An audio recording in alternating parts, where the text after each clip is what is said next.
probably no big deal today to have credits at the end of a film, but in 1948, to have a movie open up and have a narrator tell you who the some of the principles were that are in the movie that you were about to see, and also to see the credits fully presented at the end was a novelty.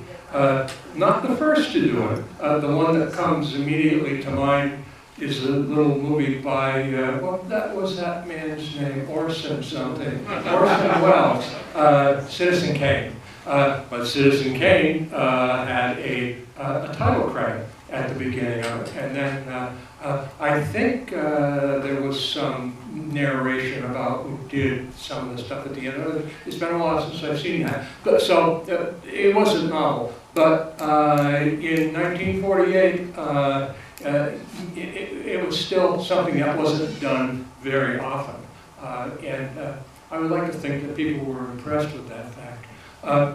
Noted people that are in this: Barry Fitzgerald, Don Taylor, Ted Corsia played Willie Garza. This was one of the first films that he was ever in, and definitely this plus a very menacing killer role in Brute Force probably presented Mr. Garza with I don't think he had too many roles that he wasn't mean or some sort of villain. But these are the human elements. The star of this is a place. It's New York City. I can't remember at that time, knowing films from that era, anything that was quite as involved with the background, the backdrop, the people, the wagons, the carts, the salesmen, the girls that are skipping rope and are rudely interrupted by bad men trying to flee police. I think that's a very important thing to know. The city is the star of this. And I would like to introduce the people who are seated beside me. Jana Brown, a Concord resident who has, I think, the distinction of having written a film script, which indeed was produced as a movie, and which on October 18th is going to have a little bit of a premiere here. Along with Jana Brown that night will be the director and nominal star of the piece, an actor by the name of Perry King, who, I think if you saw his face, I think you might recall Perry King from the past few decades, appearing in quite a few films. On this side is a man by the name of Bob Pingree. And Mr. Pingree was a teacher at Concord High School for 34 years. Introduced the film study, or was very instrumental in getting it going at the Concord High School. And he also worked at a place over on Pleasant Street. There was a video store that was operated there for a few years. And Mr. Pingree was a very prominent part of the staff that worked at that little operation.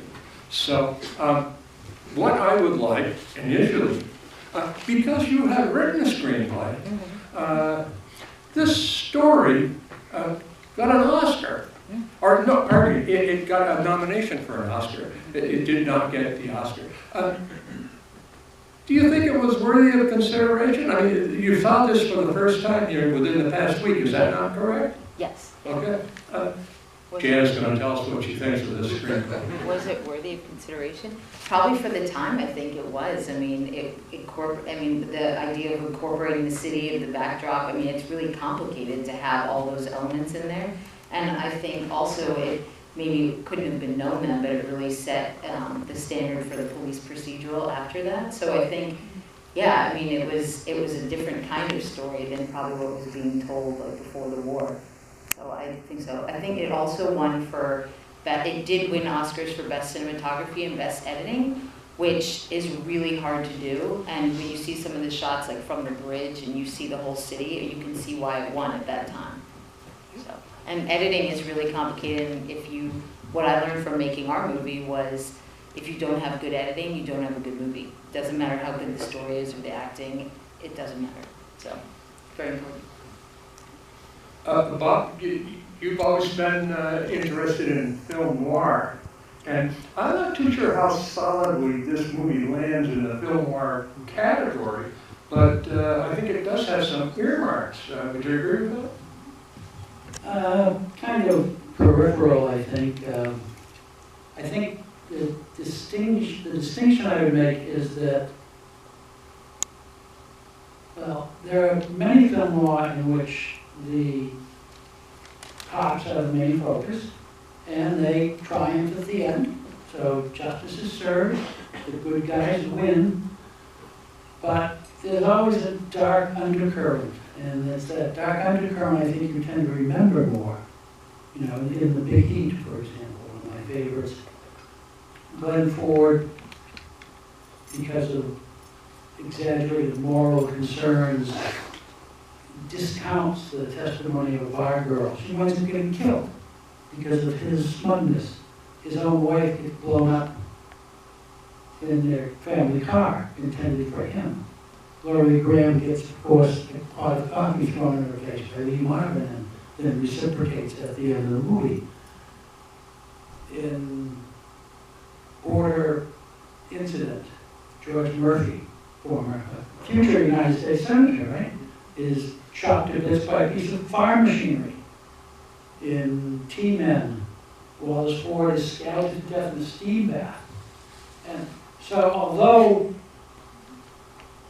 order is restored at the end of the movies and justice is served, the moments I just described are the moments most people remember from these movies. And this film doesn't, I think, have that sort of roughness, darkness to it. But I do think it's a wonderful screenplay, and structurally the whole thing, I think, works very nicely. And you know, even just a single shot, you know, outside Jean Dexter's apartment, for example, the guy makes a terrible joke about too bad she didn't take showers, you know. To set that up out on the streets, you gotta, you know, block everything off. You gotta have lighting out there too. You're not necessarily using natural light. And it's for the sake of 15 seconds. So to do all these setups all over the city, use 107 locations, I think. And some of them are now what we would call sort of stock footage, trucks leaving the newspaper office to make the morning delivery. But that wasn't stock footage then. It was, hey, let's go, put the camera there and film them going out for 5 seconds. So it's really quite an accomplishment. I'm going to let you hang on. Oh, you got it yourself? I think I can do it without a microphone. If I can't, hit me over the head and tell me that I should be using the microphone. But I'd just like to add a couple of comments about some of the personnel, and I would invite both these people to jump in and add anything that they might want to offer from their perspective. I'd like to talk about initially the producer of the film and the guy who is the narrator, Mark Hellinger.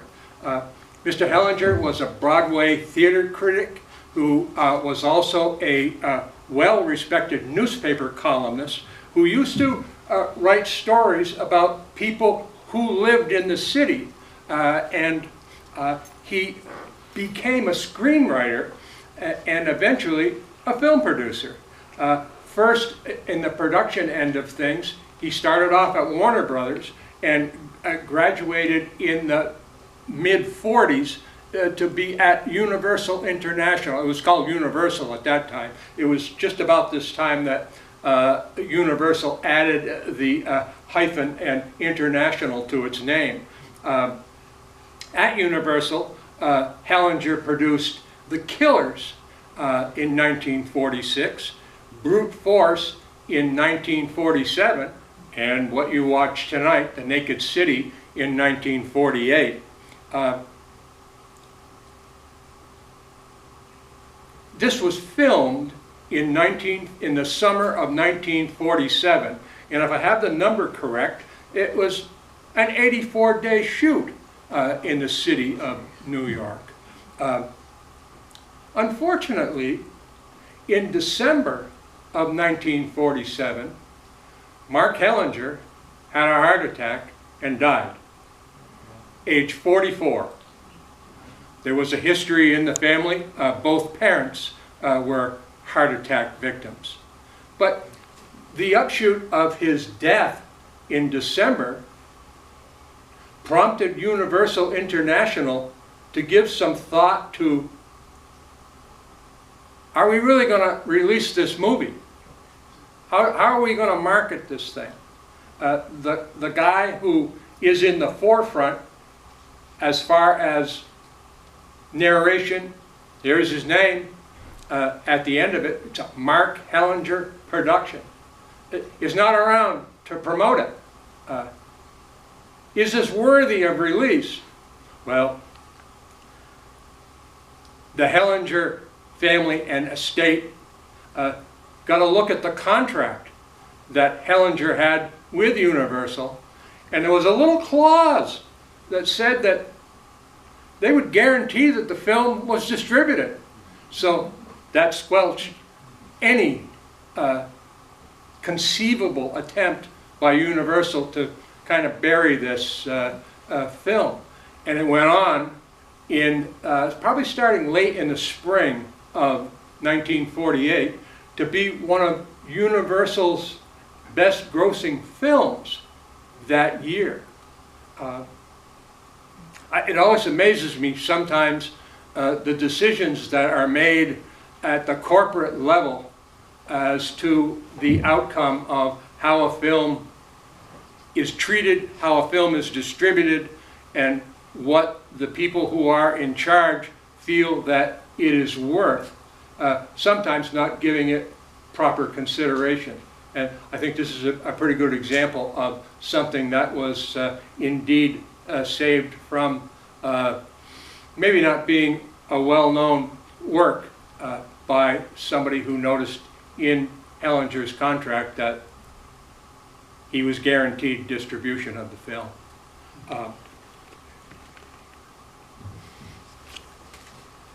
Are you aware of Mr. Hellinger at all? Probably not. No, I read the same thing you did, and I thought sometimes somebody who's prominent in making a film, if they die, it actually can help, because it gives it a little more mystique. It actually, yeah. I mean, I'm not surprised that they distribute it, but at the same time, the studios, it's all about money. So if they didn't think the film could make money, that was probably part of what their decision making was. It doesn't mean that the film doesn't have merit, but they were wrong. So. They were. Exactly. The man that was at the helm of this, a director by the name of Jules Dassin.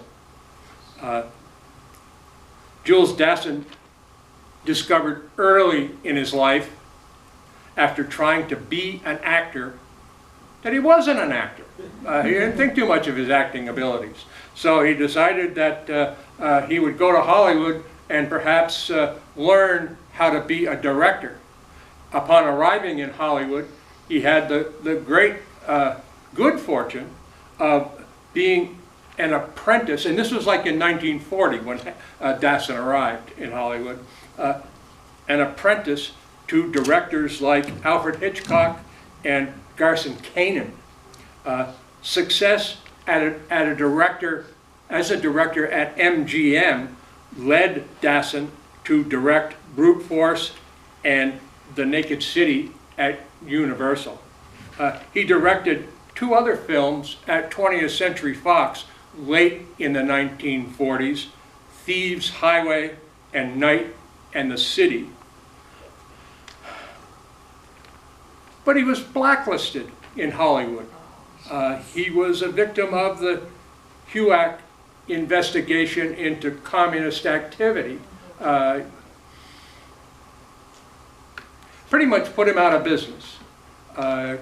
He moved to France in the early 50s and pretty much just sat there for a few years before he got very fortunate and got involved with a movie called Rififi, which was done in 1955.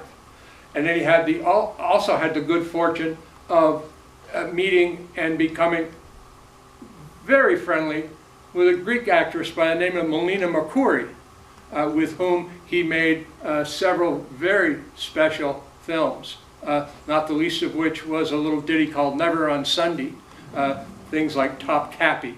Really pretty enjoyable films. A couple of them were maybe over the top dramatically, but for the most part, Dassin enjoyed a resuscitated career, and eventually in the early 60s was welcomed back to Hollywood after the blacklist had been broken by a couple of people who were brave enough to do so.